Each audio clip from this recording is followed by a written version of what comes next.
Hi, everyone. My name is Carmen Cole, and I'm the social media editor for Portal Libraries in the Academy. I'm pleased to welcome Darren Ilett, Assistant Professor and Teaching and Learning Librarian at the University of Northern Colorado, to speak about his article entitled Academic Libraries, Counter Storytelling and Minoritized Students' Scholarly Identity Development. This article can be found on Portal's preprint site in volume 24, issue 4. And the article is free to read, and viewers may access that article by navigating to the Johns Hopkins Press site and then the preprint site for Portal.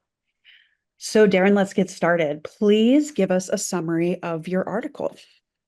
So thank you so much for having me today, Carmen. And I have good news. I was actually promoted to associate professor since writing the article.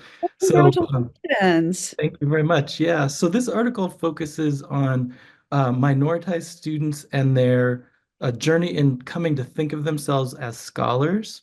Mhm. And it also talks about how the libraries can support that process. So the participants are part of the McNair Scholars Program, and I collaborate with that program for many years. And it serves BIPOC, low income, and first generation students. Mhm. And those students in the program create an original research project with a faculty mentor. And in preparation to go to graduate school. And so the goal of the program is to diversify the professoriate. So Mhm. the data for this project came from three sources. I interviewed students at the beginning and end of the school year. I observed their classes 8 times, and then I collected their assignments that have to do with the topic of becoming a scholar. And Mhm. so there were a lot of findings, quite a few positive. The support that the program gave and the library gave and the faculty mentors gave was very helpful to students. And having other students of color in their cohort was a very positive experience. But there were quite a few negative things as well. They faced a lot of systemic issues like racism, sexism, and classism, etc. Mhm. Yep. What inspired you to conduct this research? So that was the easiest of the questions to answer as I wrote my notes down. The students are the inspiration.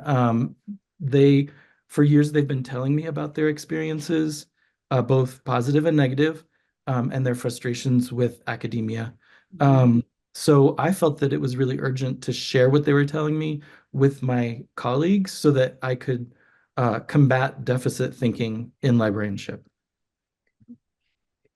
And could you talk a little bit more about why you chose the critical race theory approach of counter storytelling to explore the scholarly identity development of your study population? Right, that's a great question. So I have three reasons. First of all, the research participants, when they were talking to me, they were telling me stories. Yeah. And I would say specifically counter narratives, right? And what that means is it's going against the stereotypes that are told about them in academia and in society generally. So that's the first reason is they were telling me stories. The second reason is um, critical race theory and counter storytelling, they both center racism as an important topic of study. And so students talked about racism and other forms of oppression in their counter narratives. And then the third thing is that, I have a lot of privileged identities. I'm a white cis man.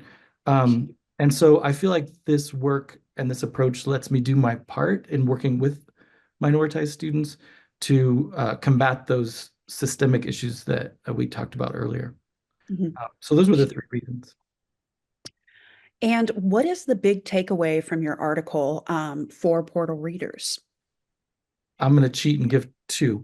Okay. The first is that we already do a lot and we can do more to support students' sense of themselves as scholars.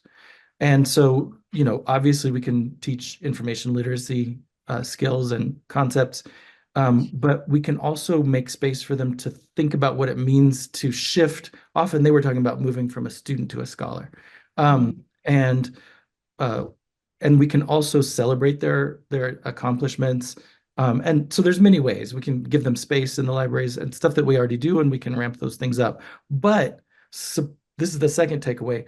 Supporting them and also diversifying our campuses is not enough because the students said, even when they're successful, they accomplish their research goals, they get into graduate school, they still feel that the culture of whiteness in academia harms them. So we need to take another step and acknowledge the centrality of whiteness in our libraries and in our academia in general, so that we can then work toward the goal of overturning it.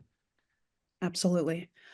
All right. Thanks again for speaking to us about your article, Darren. Again, viewers may read the article for free via the Johns Hopkins University Press preprint site for Portal. Thanks everyone for watching today, and keep an eye out for our next author interview.